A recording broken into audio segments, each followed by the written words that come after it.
In our last conversation, we were talking about taking a step forward, just one step, because it's all about incremental steps of improvement, one step at a time. But it's so hard, right, to step out and take that initial step. And I remember in my corporate experience when I made the decision that it was actually okay to be me. And I'd left the fear of judgment behind. I mean, to be perfectly honest, there was always that little bit of fear of judgment. I'm not going to lie, but the ability to overcome that and for the desire for action, for the desire to be your authentic self, that desire was greater and the need for that was greater than the fear. And I think there's a bit of a tipping point, right? You have to want it so much that you can put yourself out there and risk it. And I will tell you a little story. It was kind of funny. We were talking about the company website at the time, and the company was, as most companies are, they talk about being innovative. And the company website was the typical, leadership photos. And it was a bunch of white guys in suits.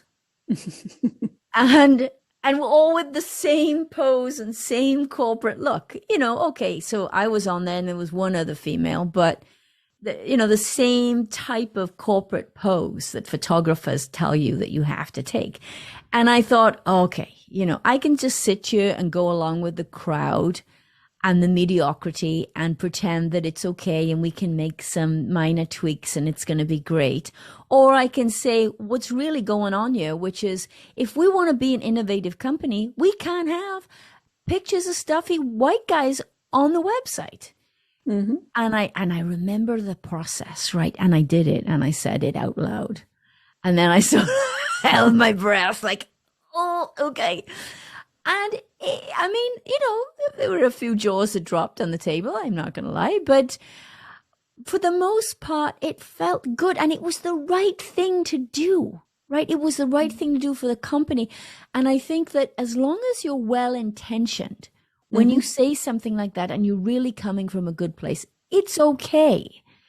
It's when you don't come from a good place, it's not okay.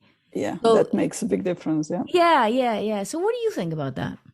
What I heard over there, what you said, it's the big part of it is resilience. And I think once we see, what we are capable of, and once we see ourselves as a big picture, usually when we look at ourselves is usually when we're not feeling okay. And then, I'm not good at this, or I can't do that. What if this happens? I won't be able to deal with that and all of that. And so that's why we have this idea that, we need to be somebody else. And then we don't see actually how resilient we are. And so when you do something like that, anything can happen. I mean, it could have been somebody that goes, I really don't like it, and start judging and criticizing you and all of that. And that's okay. You can't control other people. But when you understand that you are more resilient than you think you are, that you are more capable to deal with whatever happens than you actually think, then it's much easier to take that first step. Yeah, well, nobody understands resilience better than you do, given your history, my friend. And let's talk about that in the next conversation. Let's do that.